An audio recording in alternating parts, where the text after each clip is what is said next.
Have you ever felt really drained, tired, and depressed for seemingly no reason, like you were just hit by a wave of something that wasn't yours? That is how I used to be until I learned this. In this video, I'm going to be talking about why it is so important now more than ever to have a really good energy hygiene, what can happen if we don't, and how it can change our lives if we do. My name is Adam. Welcome to my YouTube channel. Before I get started, make sure to grab a copy of my new ebook, From Darkness to Light, How to Drastically Change the Course of Your Life. It's a transformational blueprint that will help you heal from the inside out. When I first started going through my spiritual awakening journey, I had this almost miraculous experience with energy work. I'm not going to talk about it too much in this video, but I remember walking in for my first session just being kind of skeptical. I wasn't really familiar with it. I had a friend of mine who'd been kind of guiding me a little bit recommend this one woman, and I kind of sat there for like 5 minutes just going like, am I crazy? Is this woman nuts? I didn't know what was going on, and I ended up walking out of there feeling like better than I'd felt in my entire life for a number of weeks. And I just kept going back again and again and again like a drug addict because it felt so good and it kept shifting so many things in my life. But what I then found, because, you know, we're meant to heal on all levels, we're not just meant to stay in these blissful states all the time, is that I needed to learn how to do this stuff for myself. So what would happen is, when I first started going through my awakening journey, I would walk into a supermarket and I would walk out and all of a sudden I would feel like total shit. I didn't know why. My thoughts would get like 10 times more negative than they were before. I mean, I had my own negative stuff in my head, but it would be almost like a million times more amplified, and things that weren't even mine. I would feel things like trying to like attack me and yell at me, and I thought it was nuts until I started to learn that everywhere, all around us, is energy.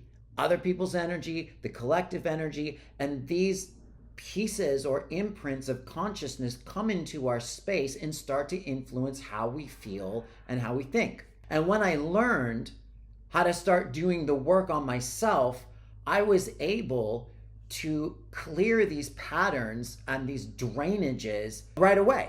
I didn't have to spend a week or 2 weeks waiting to go get my next session to be cleaned up, to just walk out of the session and end up back in this mess again. I also learned how to center my energy, how to ground my energy, and how to clear deeper patterns that were mine, and create these drastic transformational shifts in my field and in my life. Now, right now, we all need to be working on ourselves, and there's, well, we don't have to, but it's going to be pretty rough if you're not. Okay, there's many layers to that. I talk a lot about somatic work and working with the nervous system. This is something that's extremely important, working with our thoughts and our mindset.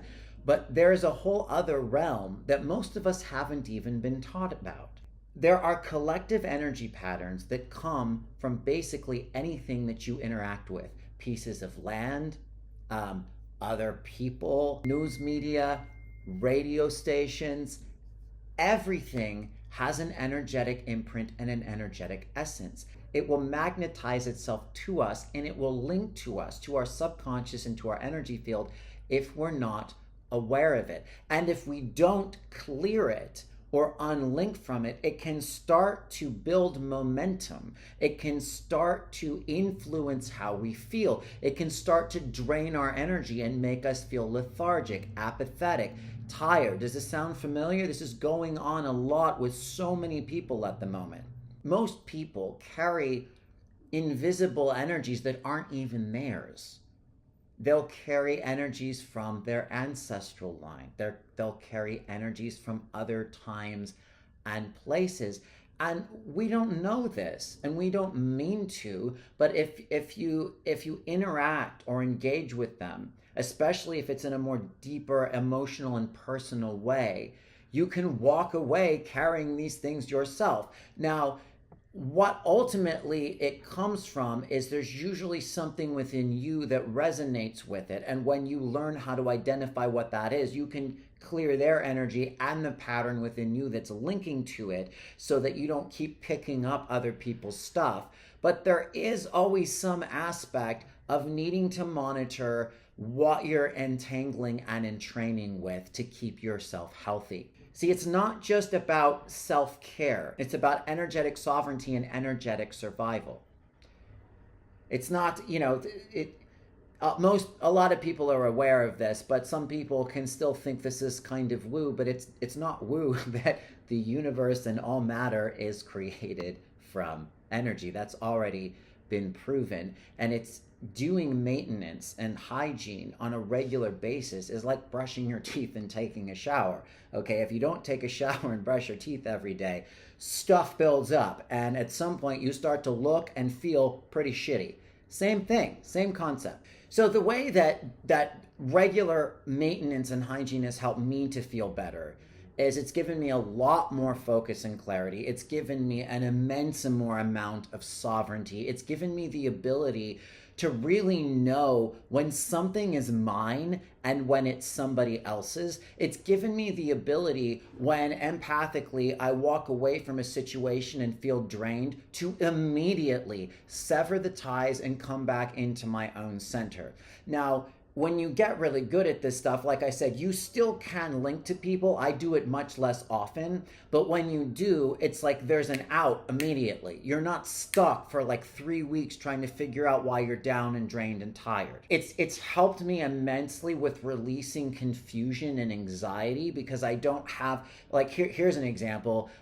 If you have someone in your family that worries a lot about you, okay, you can walk around feeling super anxious. Now, you might be anxious because life is terrifying and you have your own anxiety, but you could be very anxious because they're thinking about you all the time and they're worrying about you. Well, if you know how to keep their sort of psychic cords out of your space, you won't have to feel and absorb that energy anymore. I always know now when I'm linked to someone that's not beneficial, because I'll have trouble breathing. If I start having trouble breathing, I'll be like, okay, whose energy is coming into my space and how do I need to sever this? And when I do, I can breathe again. The other thing that energy hygiene has given me is much higher creative output, because when I'm super drained and bogged down and depressed, my energy doesn't move and it doesn't flow, and I have a hard time creating. Also, I'm kind of carrying around like sort of heavy, dense energies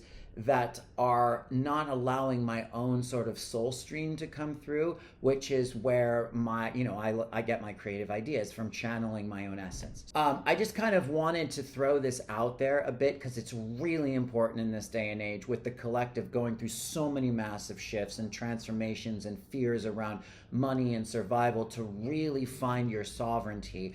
I am going to be teaching a live class on this in a couple of weeks. We're going to go into the basics on how to clear energy, how to work with your energy, how to stay in your own space, and a lot more. So if this does resonate with you, make sure to stay tuned. I'll be talking about it more in the next couple of weeks. Other than that, I appreciate everybody who watches my videos, and I wish you the best. Bye-bye.